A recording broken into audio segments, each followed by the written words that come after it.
먼저 빌립보서의 배경을 말씀을 드리면 빌립보서는 AD 62년 경에 바울이 로마의 감옥에 1차 투옥된 기간, 총 2번 로마의 감옥에 투옥이 되었는데요. 처음 감옥에 투옥되었던 그 기간에 쓰여진 책으로 빌립보 교회의 모든 성도들을 대상으로 쓰여졌습니다. 사도행전 16장에서 바울이 마게도냐 사람이 꿈에 이제 밤의 환상으로 나타나 너는 이곳으로 건너와서 우리를 도우라라는 그 환상을 보고 그리스 지역, 유럽 지역으로 이제 가지요. 그 첫 방문한 도시, 바울의 전도 2차 전도 여행 중에 처음 방문한 도시가 바로 빌립보였습니다. 바울의 일행이 빌립보 지역에 머물면서 이제 강가에 기도하러 갔을 때에 루디아라는 여인, 자주옥감 장사인 루디아라는 여인을 만났고 거기로부터 이제 빌립보 교회가 시작되었지요. 그리고 바울이 빌립보에서 귀신 들린 여인이 점을 치면서 이제 점괘를 봐주면서 주인들에게 많은 그 복채라고 하죠. 그런 것들을 받고 주인을 이렇게 부하게 만들어주는 여인이 있었는데 그 여인에게서 귀신을 쫓아내는 사건이 있었고 그로 인해서 바울이 감옥에 gat히고 주인들에 의해서 붙잡혀서 고발당해서 감옥에 갇히고 매를 심하게 맞는 일들도 있었습니다.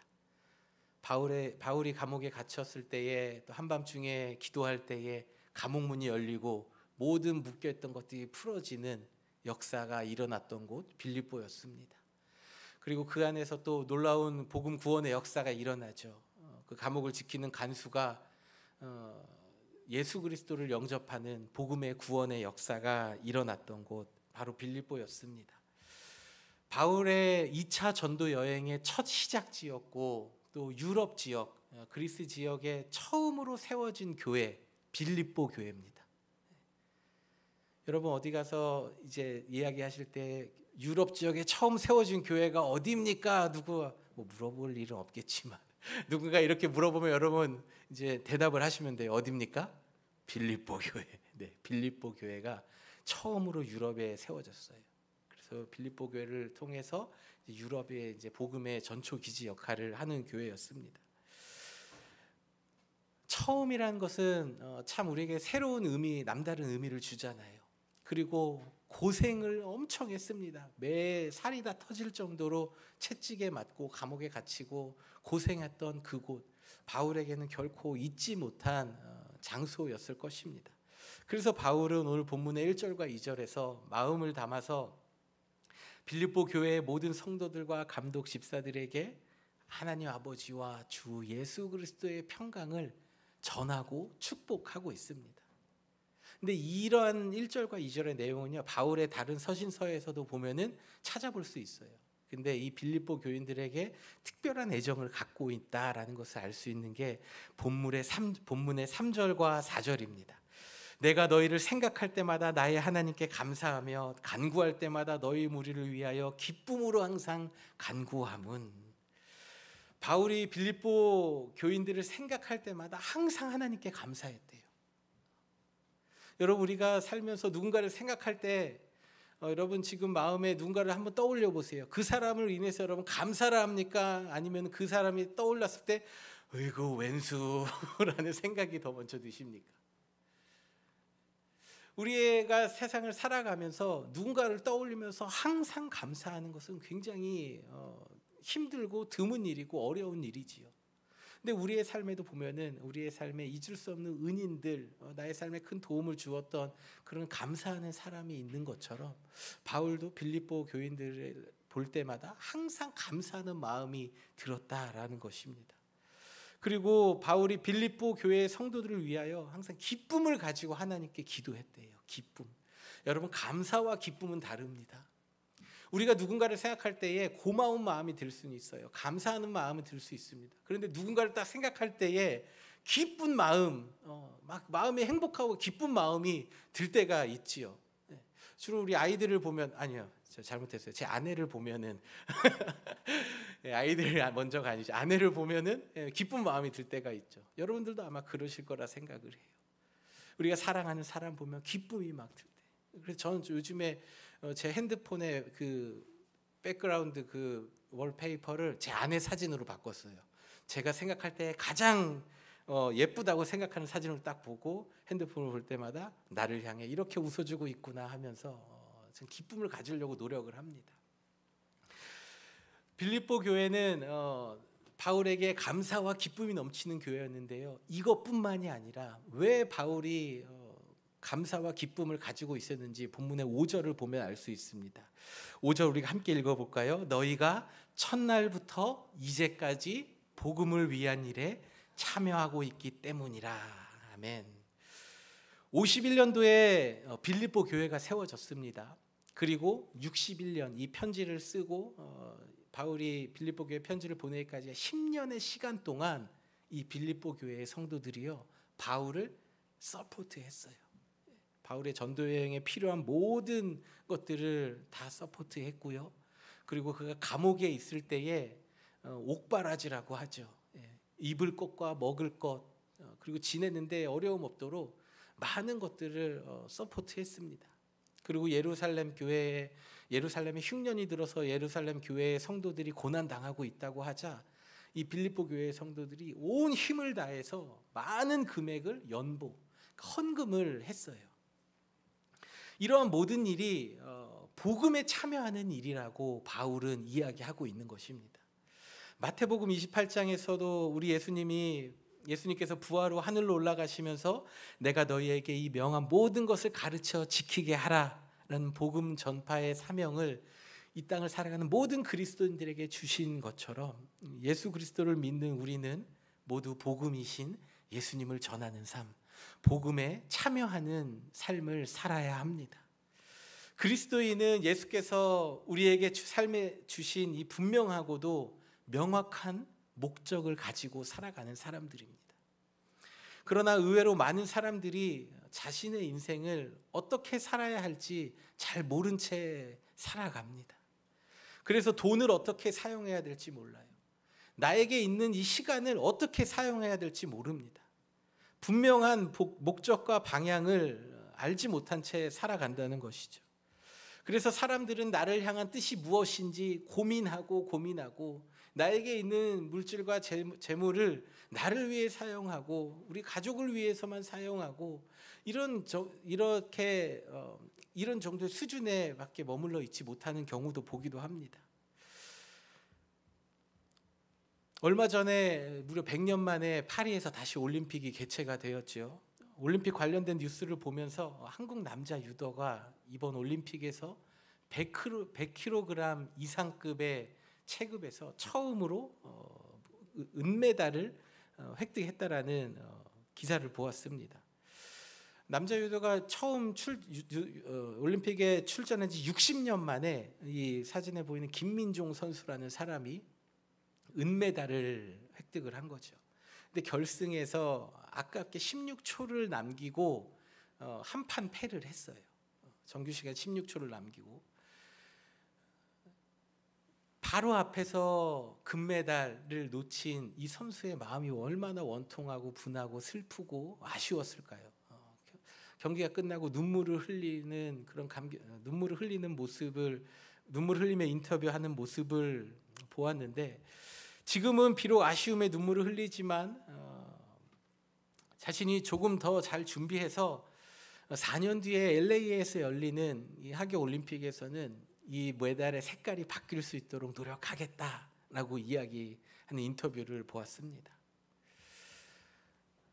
지금 당장에는 너무나 아쉽고 슬프고 주저앉고 싶은 마음이 있지요. 그러나 그 슬픔과 아쉬움에 주저앉아 있지 않고 그의 삶에 분명한 목표가 있다라는 것을 알 수 있습니다. 목표가 분명한 사람은 내가 여기서 무엇을 하고 있든지 간에 내가 지금 왜 여기에 있는지, 내가 무엇 때문에 여기에 왔는지 여러분 고민하지 않습니다. 현실의 아쉬움과 속상하고 슬픔이 있어요. 그러나 그런 것들을 바라보면서 주저앉아 있지 않습니다. 앞으로의 다가올 고통이 있다라는 것도 알아요. 그 고통이 다가올지라도 다시 그 목표를 향해서 나아갑니다.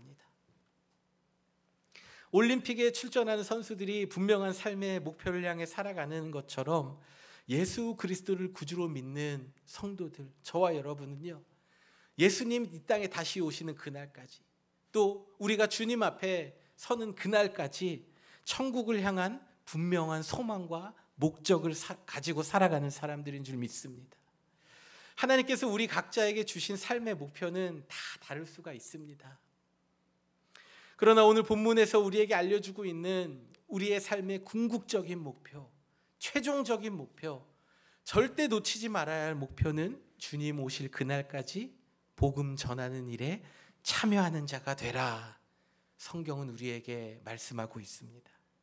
고린도전서 10장 31절에 그런즉 너희가 먹든지 마시든지 무엇을 하든지 다 하나님의 영광을 위하여 하라 라고 말씀하신 것처럼, 하나님께서 우리에게 주신 재물과 시간 그리고 건강, 우리의 모든 것을 다 가지고 하나님을 위해 복음을 위한 일에 사용하는 복된 성도의 삶을 살아가시기를 주님의 이름으로 축복합니다. 우리가 이 분명한 목표를 가지고 살아갈 때에 오늘 본문의 6절과 7절에서 말씀하시는 것과 같이 우리 안에 착한 일을 시작하신, 구원의 은혜를 베푸신 하나님께서 구원을 완성하는 그날까지 우리를 끝까지 붙드시고 인도하신다라고 말씀하십니다. 계속해서 본문의 9절과 10절을 보면 바울은 너희 사랑을 지식과 모든 총명으로 더 풍성하게 하기를 기도한다라고 얘기하고 있습니다. 그리고 너희의 지극히 성안한 것을 분별하며 허물 없이 그리스도의 날까지 이르기를 원한다라고 이야기하고 있습니다. 이 본문의 사랑이란 단어는 아가페라는 단어를 사용했습니다. 여러분, 아가페의 사랑이 무엇이죠? 조건 없는 사랑, 아무런 대가를 바라지 않는 사랑이잖아요. 상대방이 나에게 어떠한 유익을 주지 않아도 내가 무조건 주는 사랑, 바보 같은 사랑이죠. 하나님의 사랑이 그 바보 같은 아가페의 사랑 아닙니까? 죄인된 우리를 향하사 알 수도 없고 이유를 이해할 수도 없는 사랑을 부어주시고 예수님을 이 땅에 보내주시고 구원하여 주시는 그 아가페의 사랑, 그 아가페의 사랑이 우리 안에도 점점 더 풍성해지길 원한다라고 이야기하고 있습니다. 그렇게 되기를 기도한다라고 얘기하고 있어요. 여러분, 근데 보십시오. 빌립보 교회가 어떻게 바울을 서포트했습니까? 10년이라는 시간 동안. 여러분, 10년이면 강산도 변해요. 이게 무슨 말입니까? 사람의 마음도 바뀔 수가 있다라는 거잖아요.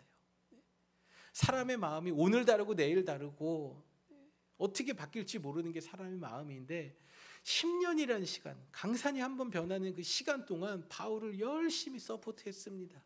그가 전도 여행 가는 곳마다 이제 여행에 대해 필요한 경비들이 필요하고 또 그곳에서 지내는 모든 체류 비용이 필요할 거 아닙니까? 그곳에서 지내는데 부족함이 없도록 바울을 서포트했어요.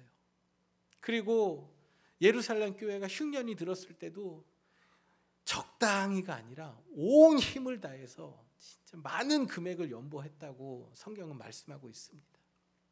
그리고 또 지금 이 바울이 편지를 쓰는 이 상황에도, 감옥에 투옥된 상황에서도 바울을 위해서 쓸 것을 보내주고 바울 옆에서 이렇게 케어해 줄 수 있는 사람을 보내주고, 여러분, 재물만 보낼 뿐만 아니라 사람도 보내줬어요. 여러분, 그럴 정도로 열심히 서포트했던 게 바로 빌립보 교인들인데 빌립보 교회 성도들에게 여러분들이 점점 더 사랑이 풍성하게 충만하게 되기를 기도합니다.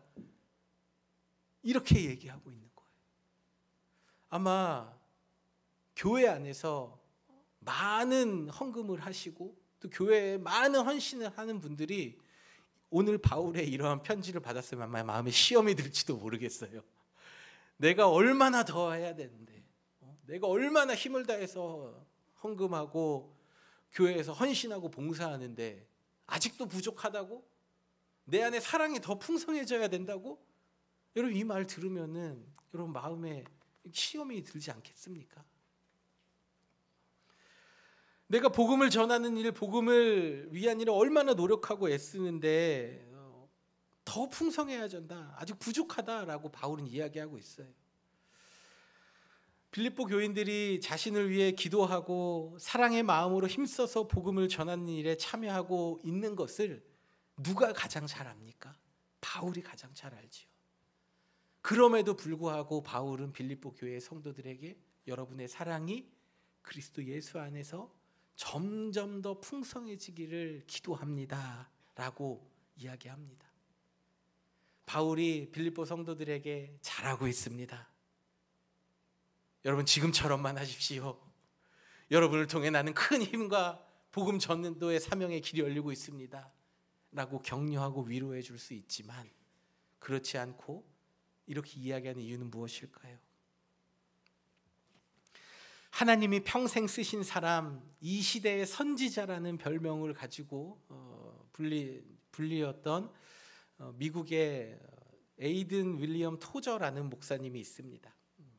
이 목사님이 여러 가지 책을 썼는데 그 중에서 하나님의 편인가 세상의 편인가라는 제목을 가지고 있는 책이 있습니다.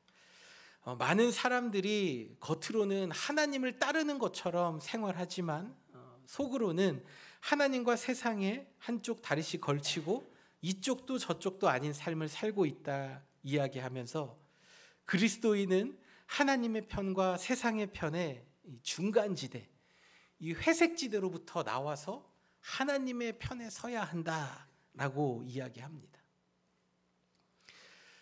이 책의 영어의 원래 타이틀이 I talk back to the devil이에요. I talk back to devil. 그러니까 토크백 한다는 거예요. 여러분이 토크백이라는 단어 뭐예요? 말대꾸 한다라는 거잖아요. 말대꾸 하는 거예요. 사탄에게. 오늘날 사탄은 우리의 삶에 적당히 해. 그만하면 됐어. 얼만큼 더 헌신해. 주일 예배 나오는 것만 해도 대단한 거 아니야? 이렇게 우리에게 속삭입니다. 이게 요즘 오늘날의 세상에 우리에게 주는 챌린지예요. 교회의 헌신이요? 이거는 요즘에는 교회에서 함부로 얘기했다가는 목사님 큰일 납니다. 이런 시대를 우리는 지금 살고 있어요. 사탄은 너의 삶이 중요해. 너의 삶의 그 워라벨이라고 하죠. 일과 삶의 그 밸런스가 중요해. 신앙도 마찬가지야. 밸런스가 있어야지. 너의 삶을 잘 테이크케어하고 네가 힘을 내야지. 그 다음에 네가 하나님 섬기는 거 아니야? 되게 그럴듯하지 않습니까? 우리를 자꾸만 속삭여요. 우리에게 그런 것들을 우리에게 이야기합니다. 그런데 그리스도인은 토크백하는 거예요. 맞아, 나 어그리해 이게 아니라 그거 아닌데? 라고 말대꾸 하는 거예요. 하나님의 편에 설지 세상의 편에 설지 하나님 우리에게 이걸 원하시는데 중간은 없는데 원수 마귀는 우리에게 이렇게 이야기할지도 모르겠어요. 지금까지 얼마나 교회를 위해 헌신을 하고 복음을 위해 수고했어. 복음을 위한 일에 얼마나 잘 참여했니? 이제 그만하면 됐다. 예전에 다 해봤잖아. 뭐 새로운 게 뭐가 있어. 이제 조용히 기도하면서 네 믿음 지키고 살아. 이렇게 우리의 마음에 이런 속삭임을 줄지도 모르겠어요. 우리의 삶도 바쁜데 무슨 복음을 위해 이한 일에 참여하는 게 뭐야. 그냥 적당히 교회 가서 헌금하고 주일날 가서 예배 드리고 또 한 주간을 그렇게 살아라고 우리에게 이야기하고 있는지도 모르겠어요. 하나님께서 우리에게 원하시는 것은 여러분 적당히가 아닙니다.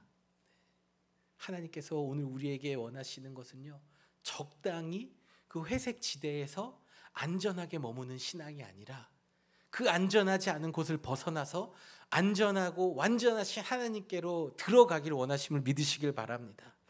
베드로후서 3장 18절에서는 이렇게 말씀하고 있습니다. 여러분은 우리 주님이신 구주 예수 그리스도의 은혜와 그분을 아는 지식에서 점점 자라가십시오. 여러분 우리가 이 땅을 살아가면서요, 하나님을 아는 지식 안에서 그리스도 예수 안에서 점점 자라가야 합니다. 예수님의 제자, 예수님과 함께 3년이라는 시간 동안 모든 것을 옆에서 지켜보았던 베드로 후서에서 이렇게 얘기해요. 자기는 더 아직도 배워야 될 게 많아요. 하나님의 지혜와 하나님의 그 경륜, 하나님의 일하심은 우리가 단순히 3년 동안 배워서 10년 동안 배워서 이해할 수 없는 수준이라는 거죠. 우리의 평생 하나님 앞에 가는 그날까지 우리가 하나님을 알아가고 또 우리의 속사람은 그 믿음 안에서 성장해야 된다라고 이야기하는 것이죠. 적당히 사랑하고 내가 할 수 있는 만큼만 사랑하는 삶, 적당히 해야겠다라는 마음을 혹시 여러분 가지고 계신 분이 계십니까? 여러분 아마 그 신앙이 그 안에서 더 이상 자라지 못하고 멈춰 있을지도 모르겠어요. 그러나 하나님께서 우리에게 원하시는 것은 무엇입니까? 더 자라가는 것, 그리스도 예수의 장성한 분량까지 이르기를 원하시는 것을 믿으시길 바랍니다. 우리가 주님 앞에 선한 그날까지 우리의 속사람이 더 자라고 성장하여서 그리스도의 예수의 장성한 분량에 이르는 삶을 살아가시기를 주님의 이름으로 축복합니다. 그리하여 오늘 본문의 11절에 말씀하고 있는 것처럼 예수 그리스도로 말미암아 풍성히 열매 맺는 삶, 예수 그리스도로 말미암아 풍성히 열매 맺고 하나님께 영광과 찬송을 올려드리는 복된 성도의 삶을 살아가시기를 주님의 이름으로 축복합니다. 2024년도도 어느덧 이제 4개월의 시간밖에 남지 않았습니다, 여러분. 4개월의 시간밖에 남지 않았어요. 제가 집에서 설교 이렇게 프리칭 연습하면서 이제 결론 부분을 얘기하는데 저희 아내가 갑자기 뛰어들어오더니 뭐? 4개월밖에 안 남았다고? 벌써 그렇게 됐어? 그래서 깜짝 놀라더라고요. 여러분 4개월밖에 남지 않았습니다. 2024년도 하루는 너무 긴 것 같아요. 그런데 일주일은 어떻게 지나가는지 모르겠어요. 여러분들도 아마 그러실 것 같아요. 하루하루의 삶은 너무나 길고 힘들고 고되고 하지만 일주일이 어떻게 지나갔는지도 모를 정도로 우리는 바쁘고 또 정신없는 삶을 지금 살아가고 있는 것 같습니다. 그래서 때로는 우리는 복음을 위한 일에 참여하기를 원하시고 하나님의 은혜에 참여한 자가 되기를 원하시는 이 하나님의 분명하신 뜻을 잃어버리고 생각하지 못하고 살아갈 때가 있는 것 같아요. 우리의 삶에 바쁘고 힘들고 어려운 일들도 인해서 우리 주님께서 우리에게 부탁하시고 명령하신 우리에게 주신 사명을 잊은 채 살아가다가 어느 날 갑자기 우리가 주님 앞에, 사랑하는 주님 앞에 딱 섰을 때 만약에 주님께서 너는 무엇을 하다 왔느냐 물으신다면 우리가 주님 앞에서 어떠한 말을 할 수가 있겠습니까? 사랑하는 성도 여러분, 지금 무엇을 바라보고 살아가고 계십니까? 또 무엇을 소망하며 어떠한 목표와 목적을 가지고 여러분의 삶을 살아가고 계십니까? 현실의 어려움을 바라보며 힘듦과 어려움 가운데 계신 분들이 계십니까? 여러분 곁에 함께 하시는 그 주님 손 꼭 붙잡으시길 바랍니다. 주님 여러분과 함께 하십니다. 그리스도 예수 안에 있으며 목적을 잃어버리고 어떻게 가야 될지 모르시는 분들이 계십니까? 여러분 소망을 주시고 우리에게 분명히 말씀하시는 이 하나님의 말씀을 붙잡으시길 바랍니다. 그리하여 예수 안에 있으며 복음에 참여하는 자가 되어 은혜에 동참하는 자가 되므로 하나님께서 여러분의 모든 기도를 들으시고 그 기도에 응답하사 여러분의 삶을 더욱더 풍성하게 하시고 모든 일을 이루어주실 하나님께 감사와 찬송 드리며 모든 영광 올려드리며 이 모든 것 하나님께서 하셨습니다 찬양하며 살아가는 복된 성도의 삶을 살아가시길 주님의 이름으로 축복합니다. 우리 모두 자리에서 일어나셔서 우리 결단의 찬양, 하나님께 우리의 믿음의 고백을 찬양 올려드리도록 하겠습니다.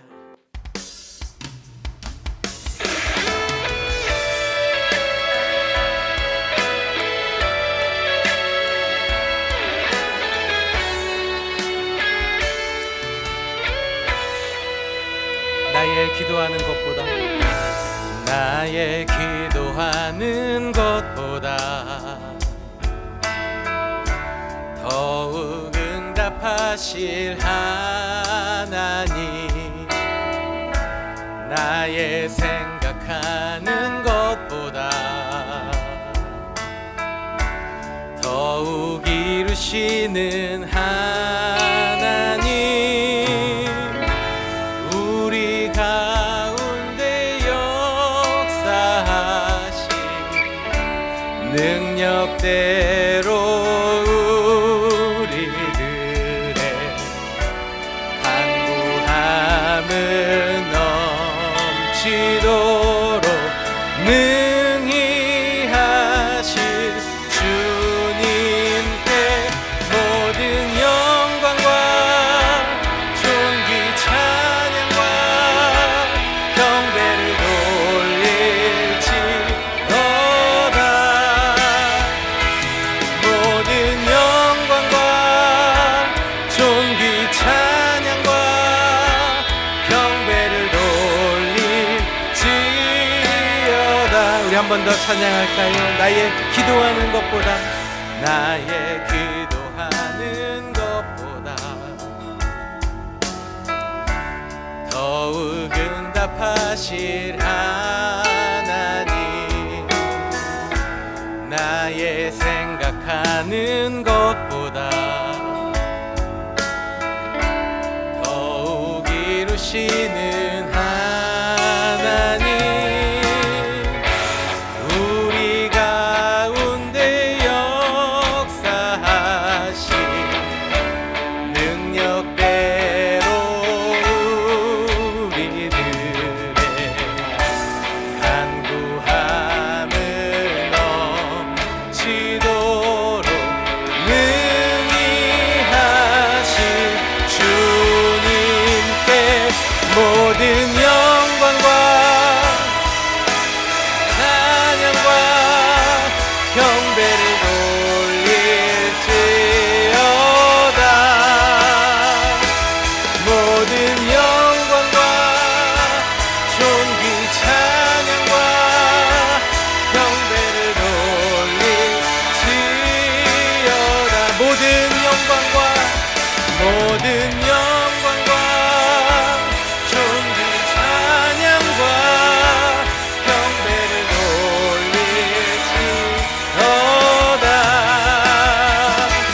모든 영광과 존귀 찬양과 경배를 돌릴지. 오늘 우리 주신 말씀을 가지고 이 시간 하나님 앞에 함께 같이 기도합시다. 아버지 하나님, 우리의 삶 가운데 함께 하심을 감사를 드립니다. 오늘도 우리 삶 가운데에, 또 우리의 심령 가운데에 말씀 주시고, 또 하나님의 뜻대로, 하나님 우리를 지으신 목적대로 살아가는 그리스도인의 삶을 살아가게 하시는 감사를 드립니다. 하나님, 우리가 복음에 참여하는 자, 하나님이 원하시는 삶을 살아가는 저희들 되게 하여 주시옵시고, 그 크신 하나님의 은혜와 사랑 안에서 우리의 믿음이, 우리의 속사람이 멈춰있는 것이 아니라 주님을 아는 시간에서 더욱더 자라가며 하나님이 원하시는 그 장성한 분량에 이르고 우리의 삶에 역사하시고 우리의 삶에 축복해 주시는 그 놀라운 하나님의 은혜와 축복 가운데에 살아가는 저희들 되게 하여 주시옵소서. 하나님, 우리의 삶에 분명하게 주신 그 목표를 붙잡고 살아가는 저희들 되게 하시고, 그 목표를 향해 살아갈 때에 우리 가운데 역사하시고 우리의 기도에 응답하시고 우리의 삶을 풍요롭게 하신 하나님을 기대합니다. 주님을 찬양하며 살아가는 삶 살아갈 수 있도록 주님 우리와 함께하여 주시옵소서. 우리 믿음으로 한 번 더 찬양할까요? 우리 가운데 역사하실 주님을 기대하며, 우리 가운데 역사하실 능력대로 우리들의 간구함에 넘치도록 능히 하실 주님께 모든 영광과 존귀 찬양과 경배를 돌릴지어다. 모든 영광과 존귀 찬양과 경배를 돌릴지. 우리 마지막으로 한 번 더 찬양합시다. 모든 영광, 모든 영광과 드리는 삶 살게 하여 주시옵소서.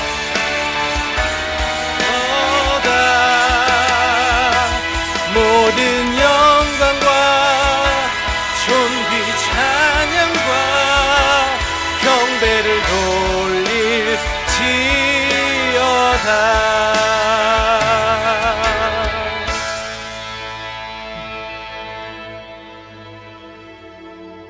내 말이 너희 안에 거하고 내가 너희 안에 거하면 무엇이든지 구하라 그리하면 이루리라 말씀하신 주님, 우리의 삶이 하나님 안에 거하며 하나님의 뜻대로 살아가길 원합니다.